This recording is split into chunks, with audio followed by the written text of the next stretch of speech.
بسم اللہ الرحمن الرحیم، اللہ کے نام سے شروع کرتے ہیں جو ہماری شہرت سے بھی زیادہ قریب ہے۔ السلام علیکم۔ آج کی ویڈیو میں ہم آپ کو ایک شوہر کی عقل مندی کی داستان سنائیں گے اور میاں بیوی سے متعلق ایک خوبصورت اور سبق آموز قول بھی سنائیں گے۔ بہت پرانے وقتوں کی بات ہے کہ ایک قوم پر ظالم بادشاہ حکمرانی کیا کرتا تھا۔ اس کی رعایا اس سے بالکل بھی خوش نہ تھی، کیونکہ وہ محصول کے نام پر لوگوں کی حلال کمائی چھین لیتا تھا۔ وہ غریب سے غریب آدمی کو بھی نہیں بخشتا تھا۔ اس ملک کے گاؤں میں ایک کسان اور اس کی بیوی رہتے تھے۔ بیوی گھر میں رہ کر گھر کے کام سر انجام دیتی تھی اور کسان کھیتی باڑی کرتا تھا۔ کسان بہت عقل مند اور محنتی تھا، لیکن اس کی محنت کا صلہ ہر بار بادشاہ لے جاتا تھا۔ کسان کو کھیتی باڑی میں جتنا بھی منافع ہوتا، آدھے سے زیادہ بادشاہ لے جاتا۔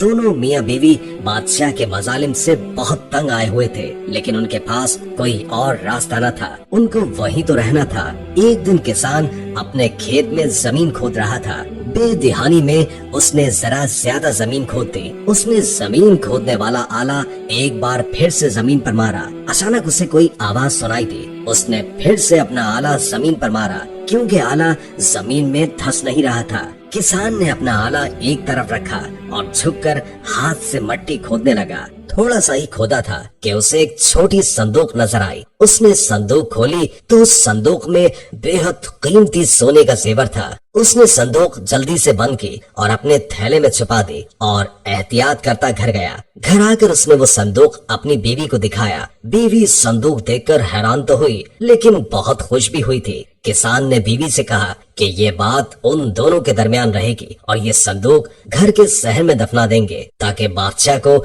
اس خزانے کی بھنک بھی نہ پڑے۔ پھر دونوں میاں بیوی نے مل کر صحن میں وہ صندوق دفنا دیا۔ بیوی کچھ کام کا کہہ کر گھر سے نکلی۔ جب بیوی گھر سے نکل چکی تو کسان سوچ میں پڑ گیا۔ اس نے سوچا کہ اس کی بیوی ضرور اپنی ساتھی عورتوں کو خزانے کا بتا دے گی۔ اس کی بیوی کی عادت تھی کہ وہ قریبی لوگوں سے کوئی راز مخفی نہیں رکھ پاتی تھی۔ کسان اپنی جگہ سے اٹھا، صحن کی زمین دوبارہ کھودی اور وہ صندوق نکال لی۔ پھر اس صندوق کو کہیں دور جا کر چھپا دیا۔ اس کے بعد وہ بازار گیا اور وہاں سے کچھ مچھلیاں اور روٹیاں خریدی۔ پھر وہ جنگل چلا گیا۔ ایک مخصوص جگہ پر پہنچ کر اس نے وہ مچھلیاں زمین پر بکھیر دی اور روٹیاں درخت کی ٹہنی کے ساتھ لٹکا دی اور گھر کو لوٹ آیا۔ کچھ ہی دیر کے بعد اس کی بیوی واپس آ گئی تھی۔ کسان نے اپنی بیوی سے کہا کہ چلو جنگل میں مچھلیاں پکڑنے چلتے ہیں۔ بیوی اپنے شوہر کی بات سن کر ہنس دی اور کہا کہ کیا خزانے کی خوشی آپ کے دماغ پر چڑھ گئی ہے؟ جنگل میں مچھلیاں کہاں سے آ گئیں؟ کسان نے کہا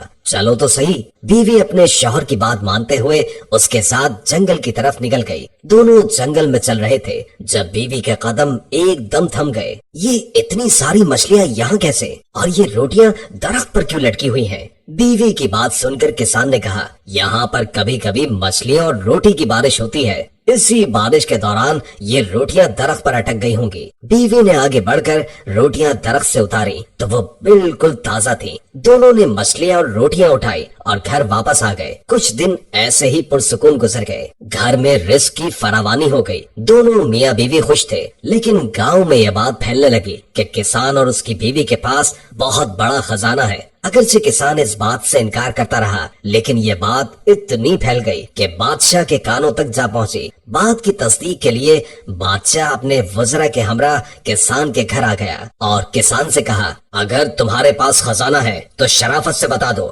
ہم نے سنا ہے کہ تمہاری بیوی نے خود اپنے منہ سے اس بات کا اعتراف کیا ہے کہ تم لوگوں کے پاس خزانہ ہے۔ کسان نے اپنی بیوی کی طرف دیکھا تو وہ نظریں چرا گئی۔ بتاؤ خاتون، تم لوگوں کے پاس خزانہ ہے یا نہیں؟ بادشاہ نے جلال میں آ کر کسان کی بیوی سے پوچھا تو وہ ڈر گئی۔ وہ جانتی تھی کہ بادشاہ بلا جھجک ان کی جان لے سکتا ہے۔ خزانہ ضروری نہیں، اس کے لیے اپنی اور شوہر کی جان بچانی ضروری تھی۔ بیوی نے کہا جی بادشاہ حضور، خزانہ ہے ہمارے پاس اور ہم نے اپنے صحن میں دفن کر رکھا ہے۔ کسان فوراً بولا بادشاہ سلامت، میری بیوی کا ذہنی توازن کچھ دن سے ٹھیک نہیں ہے۔ اس نے کچھ پریشانی اپنے سر پر لے لی ہے، اس لیے بہکی باتیں کر رہی ہے۔ بیوی نے آنکھیں پھاڑے اپنے شوہر کو دیکھا۔ بادشاہ نے بیوی سے پوچھا کہ تمہیں یہ خزانہ کب ملا تھا؟